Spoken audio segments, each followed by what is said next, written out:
एक गांव में एक परिवार रहता था जिसमें रामपाल, राम और शांति रहती थी। रामपाल शोहर था, शांति बीवी थी और राम उनका बेटा था। वो परिवार बहुत ही हंसी खुशी रहता था।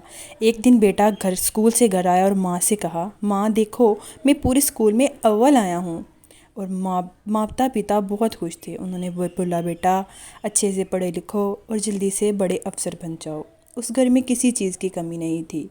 वहाँ पर पैसे भी खुले थे और वो सब लोग हंसी खुशी भी रह रहे थे। उनको किसी चीज़ की कोई चिंता नहीं थी। रामपाल अपनी बीवी शांति के साथ काम पर जाता था और शाम गए वापस आ जाता था। अगले ही दिन सुबह बेटे से कहा, हम दोनों जा रहे हैं और हम शाम को ही लौट आएंगे। लेकिन उनके जाने के बाद शाम ढली, फिर रात हो गई, लेकिन माता पिता घर वापस नहीं आए। राम बहुत चिंतित हुआ और जाकर अपने पड़ोसी शामू का दरवाज़ा खटखटाया। अरे शामू काका, देखो ना, माता पिता अभी तक नहीं लौटे। उन्होंने बोला था कि शाम ढलते ही वापस आ जाएंगे, लेकिन वो अभी तक वापस नहीं आए। और रोते रोते कहने लगा, वो कभी ऐसे नहीं करते, मुझे उनकी बहुत चिंता हो रही है। तो शामू ने कहा, आओ बेटा, बाइक पे बैठो, हम उनको ढूंढने चलते हैं। और पूछा कि वो कहाँ गए थे। उन्होंने बोला कि वो गढ़गांव गए थे। तो वो उनके पीछे बैठकर चल दिए।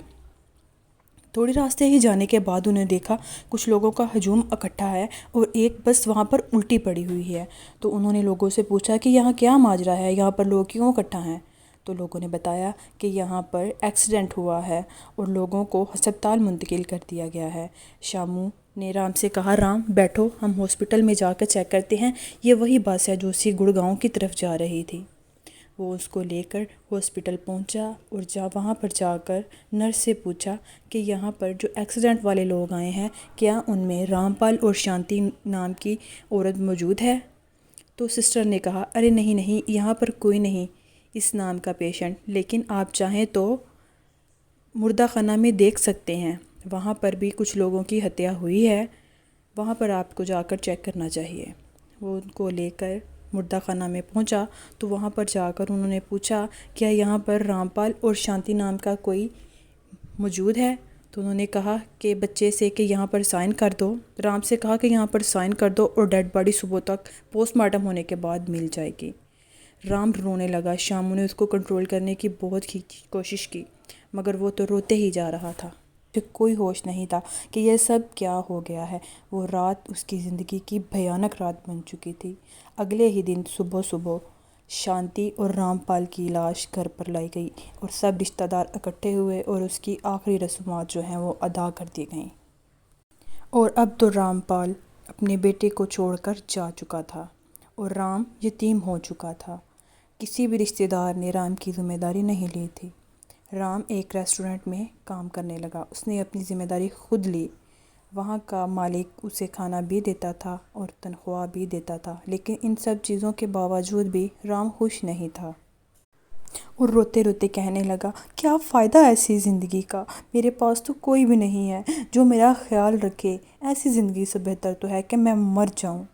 वो रोते रोते एक पहाड़ की तरफ चल दिया और पहाड़ के ऊपर चढ़ के कूदने ही वाला था कि वहाँ पर एक देवी प्रकट हुई और देवी से कहने लगा, मैं मरना चाहता हूँ। क्या फ़ायदा ऐसी ज़िंदगी का कि जिसमें मेरा ख्याल रखने वाला भी कोई ना हो और मुझे कोई खाना देने वाला भी नहीं है। अब तो मुझे खाने के बारे में भी सोचना पड़ता है।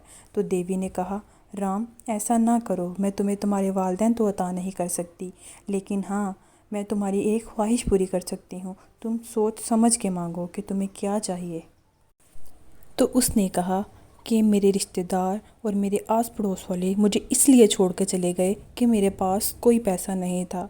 मुझे कुछ ऐसा दीजिए कि मैं जिसको भी चाहूँ तो सोने का बना सकूँ। उस देवी ने कहा, बिल्कुल ऐसा ही होगा। ये कहकर देवी गायब हो गई।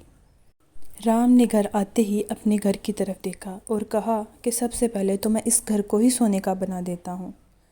इस बात की चर्चा पूरे गांव में फैल गई और धीरे धीरे काफ़ी सारे लोग राम के पास इकट्ठा हो गए और राम से कहने लगे, अरे बेटा, पल भर में तुम्हारा घर सोने का कैसा बन गया।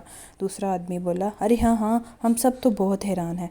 तभी राम ने कहा, जी चचा जान, मुझे नेमत प्रकट हुई है, मैं जिस भी चीज़ को चाहूँगा वो सोने की बना सकूँगा।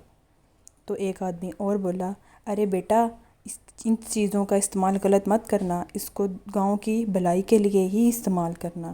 رام بولا جی جی چچا، بالکل میں ایسا ہی کروں گا۔ رام نے بولا تو مجھے کیا کرنا ہوگا؟ لوگوں نے کہا کہ تم ایسا کرو، پورے گاؤں کو ہی سونے کا بنا دو تاکہ ہم سب کی پریشانیاں اور بھوکا پن ختم ہو جائے۔ رام نے بالکل ایسا ہی کیا۔ سب لوگ بہت خوش تھے۔ وہاں کی عورتیں آپس میں باتیں کرنے لگی، ارے واہ واہ، مجھے تو ایسا لگ رہا ہے جیسے میں سورگ میں ہوں۔ سب لوگ بہت خوش تھے۔ تبھی ایک بڑھیا رام کے پاس روتی ہوئی آئی، ارے رام، یہ تم نے کیا کر دیا؟ رام بولا، ارے بڑھیا، میں نے کیا کیا؟ تو رام بولا، مجھے لگتا ہے کہ مجھ سے ضرور کوئی غلطی ہو گئی ہے۔ تو بوڑھی عورت نے کہا، ہاں بیٹا، بالکل تم سے غلطی ہو گئی ہے، یہاں تک کہ پانی بھی سونے کا بن گیا ہے اور کھانا بھی، ہم انسان ہیں، ہم کھانا کھائے بغیر نہیں رہ سکتے۔ رام بولا، مجھے تو لگا تھا کہ میں اس طرح سب کی مدد کروں گا تو لوگ میرے قریب ہو جائیں گے، لیکن میرے ہاتھوں سے یہ کیا ہو گیا؟ یہ سب کہنے کے بعد رام رونے لگا۔ تبھی وہ بوڑھی عورت دیوی کی مانند تبدیل ہو گئی اور کہنے لگی، بیٹا، پیسوں سے کبھی تمہیں سہارا نہیں مل سکتا ہے، اسی لیے میں نے تم کو یہ سبق دیا ہے کہ میں اپنی یہ نعمت واپس لیتی ہوں اور دعا کرتی ہوں کہ تمہیں سہارا ملے اور لوگوں کا پیار ملے۔ یہ کہہ کر دیوی نے اس کو پیار کیا اور وہاں سے غائب ہو گئی۔ تمام لوگ پہلے کی طرح ہو گئے تھے، سارا علاقہ بالکل پہلے کی طرح ہو چکا تھا۔ تبھی رام روتے روتے سو گیا اور صبح اٹھ کر دیکھا کہ شامو کاکا اس کے پاس آئے ہیں اور کہنے لگے، بیٹا، میں چاہتا ہوں کہ میں تمہیں گود لے لوں کیونکہ میرا کوئی اولاد نہیں ہے۔